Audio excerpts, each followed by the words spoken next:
Hello students, good morning everyone. आज हम magnetic effect of current के लेक्चर नंबर 12 में पढ़ने वाले हैं conversion of given galvanometer into an ammeter and voltmeter. देखिए, टॉपिक बहुत ज़्यादा इम्पोर्टेंट है। वैसे तो आपकी बुक में ये टॉपिक नहीं दे रखा होगा, लेकिन इससे रिलेटेड न्यूमेरिकल प्रॉब्लम और कई बार केवल पूछ लिया जाता है 1 और 2 मार्क्स में कि आप एक गैल्वेनोमीटर को वोल्टमीटर में या फिर एमीटर में कैसे कन्वर्ट कर सकते हैं। तो ये जो टॉपिक है ऐसा नहीं है कि सिलेबस में नहीं है, सिलेबस में है, लेकिन ये प्रैक्टिकल जब हम करवाते हैं तो वहाँ पे ये करना होता है और वहीं पे इसकी थ्योरी भी और प्रैक्टिकल भी दोनों प्रैक्टिकल नोटबुक में दे रखे हैं, लेकिन ये आपकी इस बुक में है नहीं।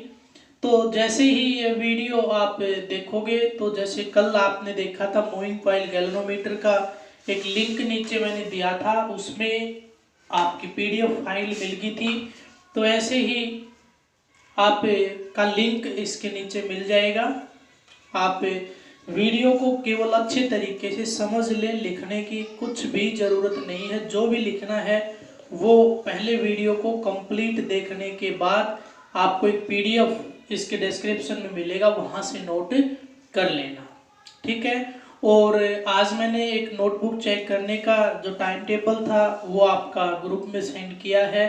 प्लीज़ उसके अकॉर्डिंग आप सभी अपनी नोटबुक मेरे पास सेंड कर दें।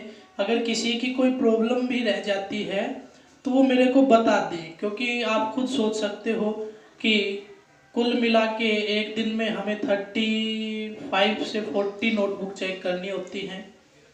तो आप सोचो कि उनमें से अगर बहुत से बच्चों ने नोटबुक सेंड नहीं की, फिर उनसे कॉल करो, कॉल करके ये पूछना पड़ता है कि आपकी क्या दिक्कत रहेगी, आपने क्यों नहीं किया।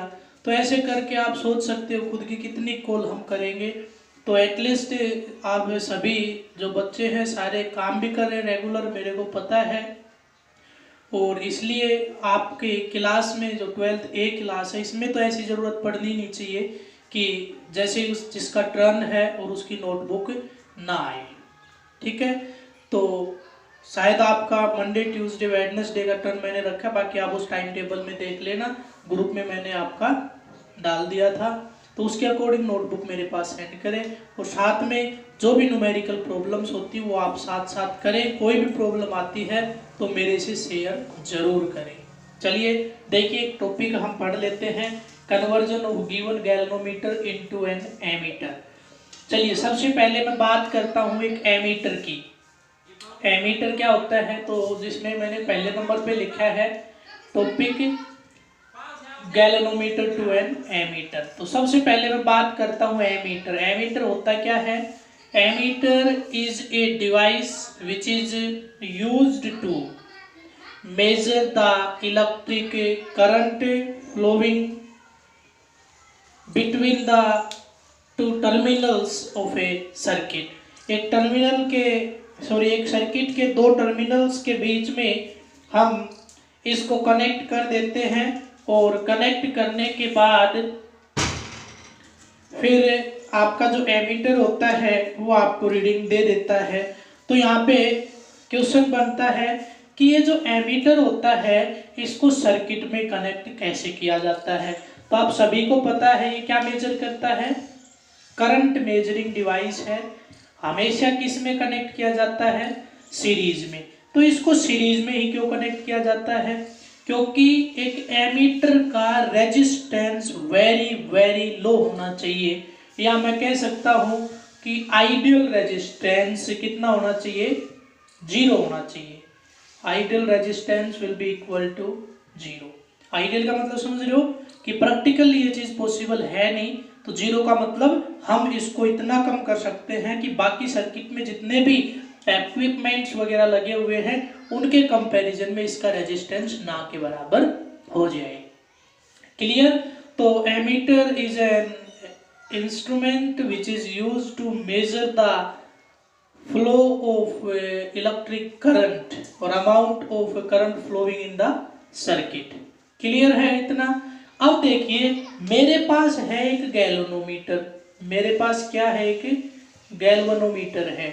इस गैल्वेनोमीटर से मैं चाहता हूं, गैल्वेनोमीटर क्या है, करंट सेंसिंग डिवाइस है, ठीक है। सेंसिटिविटी हम कल पढ़ चुके थे, कैसे इसकी सेंसिटिविटी इंक्रीज करते हैं डिक्रीज करते हैं। तो जो भी आपकी फाइनल एक्सप्रेशंस आई थी करंट सेंसिटिविटी और वोल्टेज सेंसिटिविटी, उनमें जो आपकी ऊपर वाली टर्म्स हैं जैसे NIA आया था, नीचे आपका R आया था, एक में K आया था, तो ऐसे करके आप उनका सभी डिपेंडेंसी जब आप बुक में देखोगे तो आप बता सकते हो, क्योंकि मैंने जो आपके पास PDF भेजी थी उसमें केवल वही चीज डिस्कस की है जो बहुत ज़्यादा इम्पोर्टेंट थी, जो मेनली उसके लिए यूज की जाती हैं। उसके अलावा और आपके number of turn, magnetic field वगैरह जो भी है उन पे भी डिपेंड करता है, वो आपको कंप्लीट करनी है।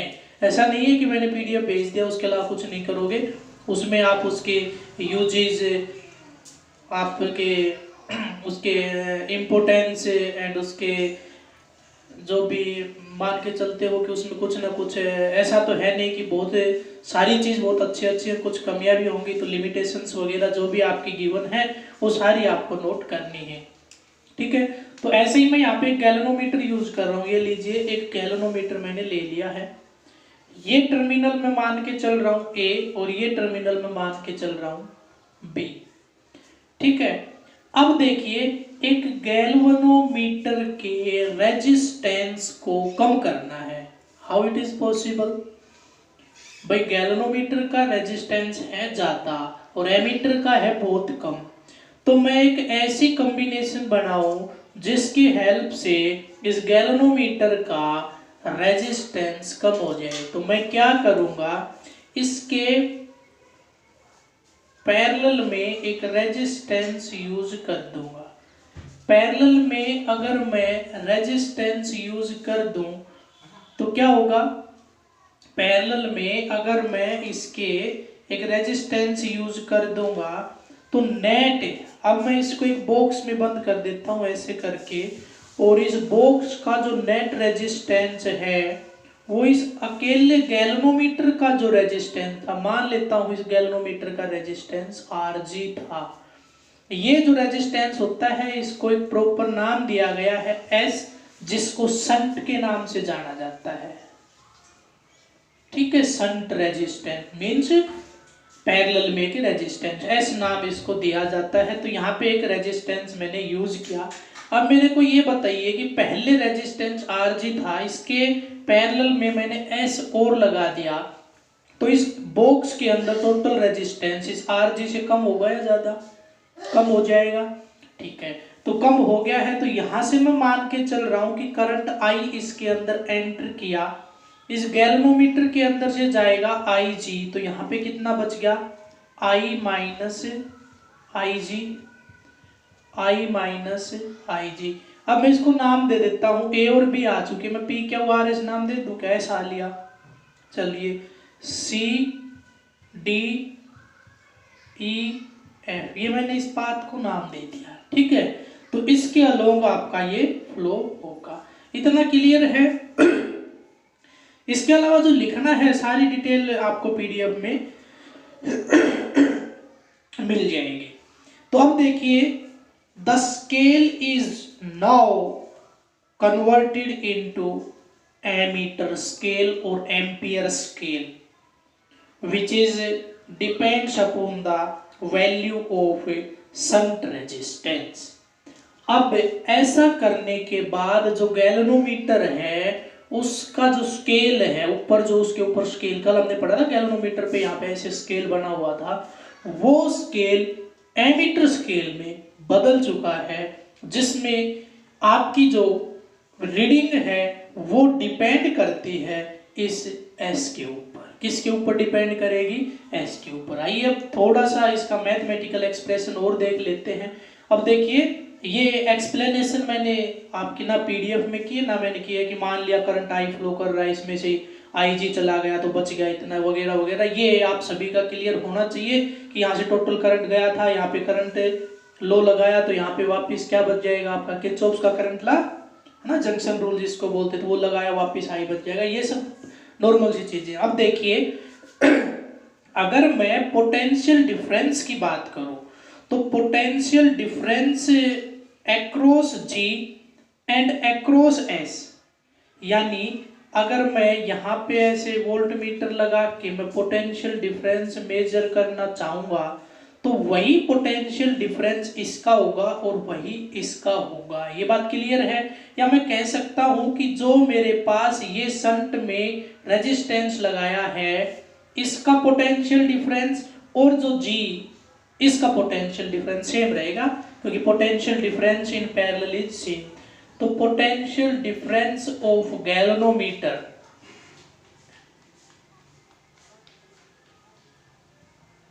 Is equal to potential difference across S. मैं एस लिख रहा हूं केवल, वैसे चलो संट लिख देता हूं, संट। ठीक है, ये इसका बेस है, छोटे अक्षरों में ही लिखना है, कभी इसके बराबर लिख दो। वी गैल्वेनोमीटर यानी V G is equal to V S, ऐसे मैंने इसको नोट किया। अब ओम्स लॉ का यूज कर दीजिए, यहाँ पे V is equal to I R लगाइए। तो यहाँ पे I की वैल्यू कितनी है? आई जी। R की वैल्यू कितनी है? R G, which is equal to V S. तो पोटेंशियल यहाँ पे कितना रहेगा? I minus I G into S. ये चीज क्लियर हुई? ये क्लियर हुई। चलिए अब मैं इस डायग्राम को यहाँ से हटा रहा हूँ, क्योंकि हम केवल और केवल मैथमेटिकल एक्सप्रेशन करेंगे। मेरे पास आ गया I G R G is equal to I minus I G into S. अब मेरे को जो भी चीज निकालनी है उसको एक साइड में कर दूंगा। तो सबसे पहले शंट रेजिस्टेंस निकाल देता हूं, जो बहुत ही इजी है। तो क्या हो गया? I G R G upon I minus I G. तो एक एक्सप्रेशन ये आ गई। इससे रिलेटेड भी न्यूमेरिकल प्रॉब्लम पूछे जा सकते हैं। क्लियर? मैं दूंगा आपको न्यूमेरिकल पीडीएफ में, सॉल्यूशन के साथ प्रोवाइड करवाऊंगा। उसमें कुछ सोल्व्ड है, कुछ अनसोल्व्ड है। तो हर टाइप का एक एक न्यूमेरिकल आपको एटलीस्ट उसमें सोल्व जरूर मिलेगा। वो बिल्कुल क्लियर आपके हो जाएंगे। अगर नहीं हो तो आप मेरे से वो शेयर करें वापस, मैं फिर दोबारा उसमें वीडियो में सॉल्यूशन आपको समझाऊंगा। तो देखिए अब मेरे पास शंट रेजिस्टेंस ही आ गया। बस एक काम और करना है, मेरे को यहाँ से आई जी के लिए एक्सप्रेशन और चाहिए। आई जी के लिए एक्सप्रेशन और चाहिए, वो मैं कैसे निकालूं? तो देखिए इस इक्वेशन में मैं क्या करता हूं, आई जी आर जी को एक साइड में लेके और ये कर देता हूं एस इंटू में, ये इधर जाएगा, एस इंटू में आई माइनस एस इंटू आई जी, ये मैंने कर दिया। अब मैं इस आई जी को इधर ले आता हूं, एस आई जी को। तो ये हो गया I G R G plus S I G is equal to S I. ये मेरे पास एक्सप्रेशन आ गई। मैं यहाँ से आई जी को ले रहा हूँ कॉमन। तो आई जी कॉमन लेने के बाद मेरे पास बच गया R G plus S, R G plus S is equal to S into में आई। तो यहाँ से मेरे पास आ गया I G is equal to S I upon R G plus S. बहुत ज़्यादा इंपॉर्टेंट रिलेशन है, न्यूमेरिकल प्रॉब्लम्स में काम आए। वैसे एक एक्सप्रेशन से काम चल जाएगा ये, लेकिन अगर पेपर में आता है कन्वर्जन तो आपको ये भी करना पड़ता है आई जी, और आपको ये एस, दोनों चीज़ निकाल के दिखानी पड़ती है। ज़रूरी है, क्योंकि ये फॉर्मूला मतलब फॉर्मूला अगर न्यूमेरिकल में देखोगे तो इससे ज़्यादा ये यूज होता है, जबकि बेस फॉर्मूला है ये। इसलिए इसको निकालना, इसको याद करना जरूरी बन जाता है थोड़ा सा। चलिए अब मेरे पास यहाँ से ये चीज़ क्लियर हुई, I G is directly depend upon I. अब देखिए अगर मेरा जो गैल्वेनोमीटर था वो जो डिफ्लेक्शन है वो फाई दिखा रहा है, जो कि डायरेक्टली डिपेंड किस पे कर रही है? आई जी पे। भाई जितना करंट उस गैल्वेनोमीटर से जाएगा उतनी ज्यादा डिफ्लेक्शन देगा। क्लियर हुई कि नहीं हुई ये चीज? अब इस एक्सप्रेशन से ये चीज भी क्लियर हो रही है कि आई जी और आई एक दूसरे पे डायरेक्टली डिपेंड कर रहे हैं। It means phi is also directly depend upon I. I G पे और आई पे दोनों पे डिपेंड करता है। क्लियर। चलिए उसके बाद आता है एक बहुत इंपॉर्टेंट रिलेशन, ध्यान से सुन लीजिए। In order to increase the range of an ammeter, यहीं से न्यूमेरिकल बनता है कि हाउ यू विल इंक्रीज और decrease the range of an ammeter, कि पहले इतना मेजर कर रहा था और अब हम इतना मेजर करवाना चाह रहे हैं। कि मान लिया पहले आपका वो मतलब उसमें जो कंप्लीट स्केल था उसका कंप्लीट स्केल यूज हो लिया, लेकिन वो 50 माइक्रो एम्पियर से ज़्यादा मेजर ही नहीं कर पा रहा, और मेरे पास मैं चाह रहा हूँ कि जो करंट है वो कम से कम वो 5 मिली एम्पियर तक तो मेजर करे, कम से कम कितना मेजर करे, 5 मिली एम्पियर। तो यही है जो यहाँ से जो मैं फॉर्मूला लिखने वाला हूँ वही है जो इस तरह के न्यूमेरिकल्स को सोल्व करेगा। In order to increase the range of an ammeter n times, कितने times, n times, the value of shunt resistance to be connected in parallel is given by S is equal to G by n-1। बहुत important relation है, S is equal to G upon n-1, बहुत important relation है। ये समझ लीजिए कि लगभग जो न्यूमेरिकल आने के चांसेस हैं, इवन गैल्वेनोमीटर जो टॉपिक पढ़ा है उस पे भी बहुत कम न्यूमेरिकल पूछे जाते हैं, लेकिन यहाँ से आने के चांसेस बहुत ज़्यादा हैं और यही रिलेशन सबसे ज़्यादा यूज होनी है। क्लियर है। ये था आपका गैल्वेनोमीटर का एमीटर में कन्वर्जन। अब नेक्स्ट टॉपिक की तरफ मैं प्रोसीड कर रहा हूँ और टॉपिक है गैल्वेनोमीटर टू वोल्टमीटर। क्या बनाना है अब की बार, गैल्वेनोमीटर से वोल्टमीटर बनाना है।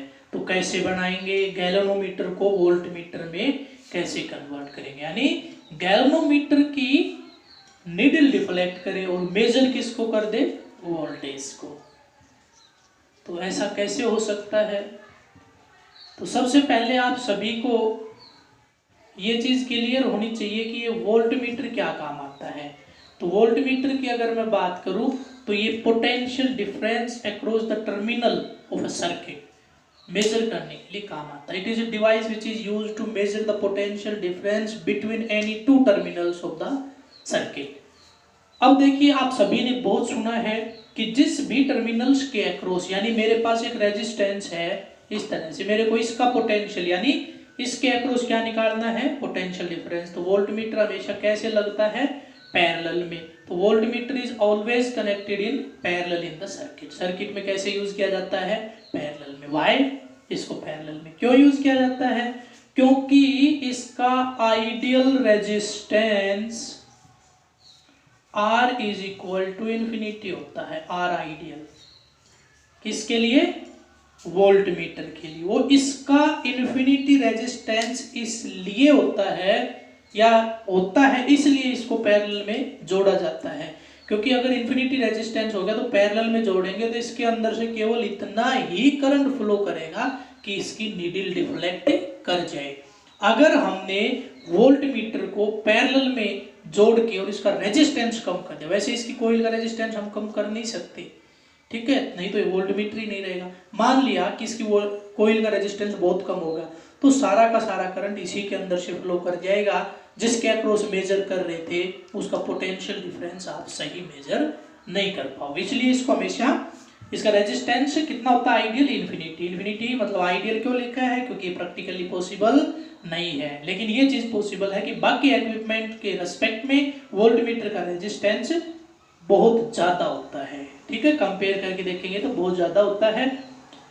इसलिए इसको कैसे जोड़ा जाता है, पैरेलल में। If you use the voltmeter in series then it, इसका क्या है, रेजिस्टेंस बहुत ज्यादा है, V is equal to IR। Resistance ज्यादा होने की वजह से ड्रॉप तो सारा इसी में ही हो जाएगा, बहुत ज्यादा ड्रॉप तो इसी में ही हो जाएगा, इसलिए इसको किस में नहीं यूज कर सकते, सीरीज में नहीं कर सकते। अब देखिए काम जो करना है वो हमें पता चलेगा। एक गैल्वेनोमीटर है, ठीक है, उस गैल्वेनोमीटर की जो नीडल है वो डिफ्लेक्ट होने के बाद जो गैल्वेनोमीटर पे यहाँ पे स्केल होता है ऐसे ऐसे, उस स्केल में जब ये नीडल जाए तो वो हमें क्या बताए, वोल्टेज बताए, क्या बताए, पोटेंशियल डिफरेंस बताए।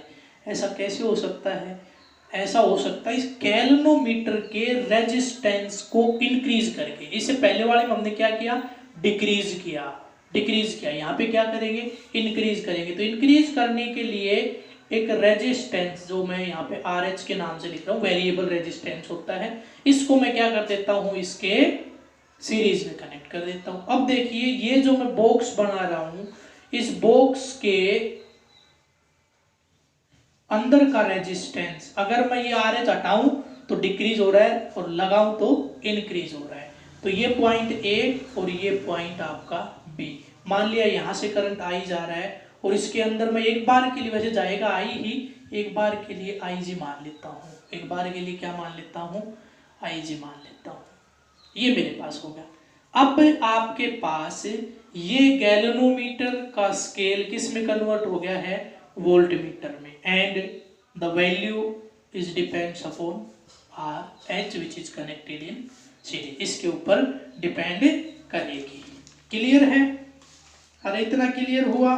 चलिए अब हमें इसकी एक्सप्रेशन करनी है। तो एक्सप्रेशन के लिए बस बिल्कुल छोटा सा है, आपको पता है, इस फिगर से क्लियर हो रहा है, I is equal to IG होगा। I इज इक्वल टू क्या होगा, IG होगा।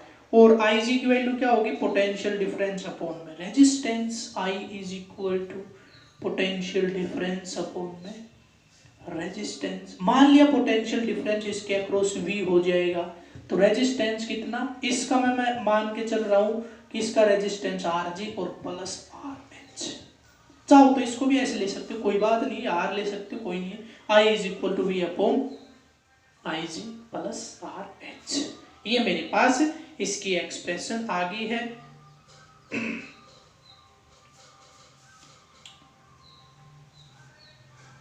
चलिए एक मिनट यहाँ पे देखिए, मेरे को जो मेन काम करना होता है वो IG निकालना होता है, तो आप ऐसे कर लीजिए। अब ठीक है, IG is equal to potential difference upon में रेजिस्टेंस। वो एक ही बात है, कोई फर्क नहीं पड़ेगा इस चीज़ से, क्योंकि सारे में करंट सेम ही जा रहा है। ठीक है, तो सारा का टोटल आपका जो पोटेंशियल डिफरेंस है वो हम मेजर कर लेंगे यहाँ और यहाँ पे। तो इस तरह से आप नोट करिए, क्योंकि IG के लिए मेरे को एक्सप्रेशन चाहिए। तो IG इज इक्वल टू क्या आ गया आपका, पोटेंशियल डिफरेंस अपॉन में टोटल रेजिस्टेंस, उनको कनेक्ट नेट हमारे पास आ गया है। Now solve this for RH, now solve this for RH के लिए सोल्व करोगे तो देखिए, तो पहले स्टेप बाय स्टेप में देख लेता हूँ। RH इधर जाएगा, IG इधर जाएगा, तो RG plus RH is equal to V upon IG। ठीक है, तो मेरे को किसके लिए सोल्व करना है, RH के लिए। तो RH is equal to V upon में IG प्लस RG। ठीक है, यहाँ पे मेरे पास क्या आ जाएगा, सॉरी माइनस होगा, हाँ ठीक है, ये माइनस होगा ना, इधर आके RH, ये मेरे पास क्या आ जाएगा, RH। तो यहाँ से ये चीज़ क्लियर हो रही है कि आपकी IG की वैल्यू डिपेंड करती है V के ऊपर, पोटेंशियल डिफरेंस के ऊपर, ये इसके ऊपर डिपेंड करती है। ठीक है, तो यहाँ से भी जो इम्पोर्टेंट रिलेशन है, जो बहुत ज़्यादा इम्पोर्टेंट है, वो यही है, in order to increase the range of voltmeter N times the value of resistance to be connected in series with galvanometer is जो सीरीज में ये आपने कनेक्ट किया है, जिसको क्या नाम दिया है, RH नाम दिया है, which is given by n-1 into G। ये बहुत ज़्यादा इम्पोर्टेंट बन जाता है ये फॉर्मूला, इसी से रिलेटेड न्यूमेरिकल प्रॉब्लम्स आते हैं। तो उम्मीद करता हूँ सभी को समझ में आया होगा, ये चीज़ नोट करके चले। ठीक है, प्रैक्टिकल भी हम करके देखेंगे, गैल्वेनोमीटर को वोल्टमीटर और एमीटर में बदल के देखेंगे। आपके इसके ऊपर 3 एक्सपेरिमेंट होते हैं लैब में, तो तीनों आपके बहुत इंपॉर्टेंट हैं, तीनों हमें करने भी हैं। तो जैसे ही स्कूल लगते हैं तो लैब में ये एक्सपेरिमेंट हम परफॉर्म करके देखेंगे। तो थोड़ी बहुत अगर किसी को कोई प्रॉब्लम रह गई है, तो वो जब आप एक्सपेरिमेंट करोगे तो और अच्छे से क्लियर हो जाएगी। वैसे बचना नहीं चाहिए, कुछ भी प्रॉब्लम रहनी नहीं चाहिए, क्योंकि बहुत इजी है। और आप PDF में जितने भी न्यूमेरिकल्स हैं, पहले वीडियो को देखें, उसके बाद PDF में जो लिखा है उसको अपने नोटबुक में नोट करें, उसके बाद जो न्यूमेरिकल्स प्रॉब्लम मैंने पीडीएफ में वीडियो के लिंक में सब्सक्रिप्शन के नीचे जो लिंक होता है सब्सक्रिप्शन के राइट एरो पे ऐसे जो एरो होता है उस पर क्लिक करोगे तो नीचे आपको लिंक मिल जाएगा। उस लिंक में आपको इसकी पीडीएफ फाइल गैल्वेनोमीटर और जो भी मैंने बताया ये सब कुछ उसमें रिटर्न मिल जाएगा और साथ में न्यूमेरिकल प्रॉब्लम इसके ऊपर कुछ मैंने अपनी सोल्व करके डाली है तो कुछ उसमें अनसोल्व भी होंगे। तो आज के वीडियो में इतना ही। थैंक्स।